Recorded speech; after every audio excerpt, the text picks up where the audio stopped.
Ако не сте вакцинирани, а седите во угостителски објект или сте на концерт, ќе бидете казнети 250 евра.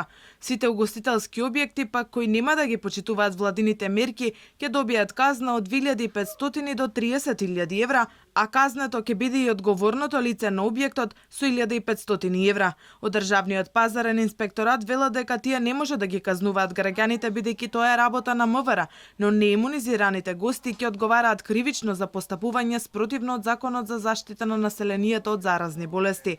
Ова е контрадикторно од она што го изјави министерот за економија Кришник Бектеши, кога рече дека казнувани ќе бидат само угостителите. Секој граѓанин кој би сакал да посетува угостителски објекти треба да биде вакциниран.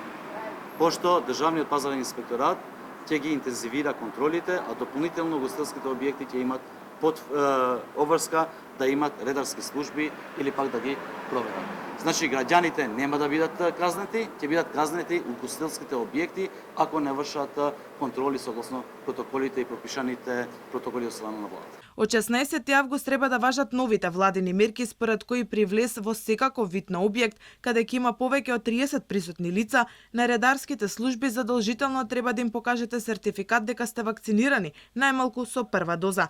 За сега угостителите немаат прецизни директиви како ќе организираат редарската служба, а истовремено Државниот пазарен инспекторат нема овластувања да бара вакви податоци од гостите во објектите и на самите настани.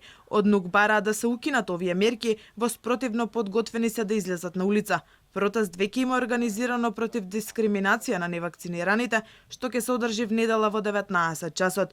Протестот ќе го поддржат и од Конфедерацијата на слободни синдикати на Македонија. Од таму велат дека работодавачите вршат притисок врз работниците да се имунизираат и посочуваат дека правото на вакцинација е право на личен избор. Освен во кафулиња и во кафеани, вакцинален сертификат ќе треба да имате ако сакате да одите и на базен, да престојувате во хотел или пак во игротека. За тоа ќе треба да има поставено редарска служба и во овие објекти. Но како ќе се спроведува ова? Од владата за Алфа вела дека допрва ќе се прецизира, а до тогаш остануваат на сила последните мерки и препораки од страна на надлежните институции.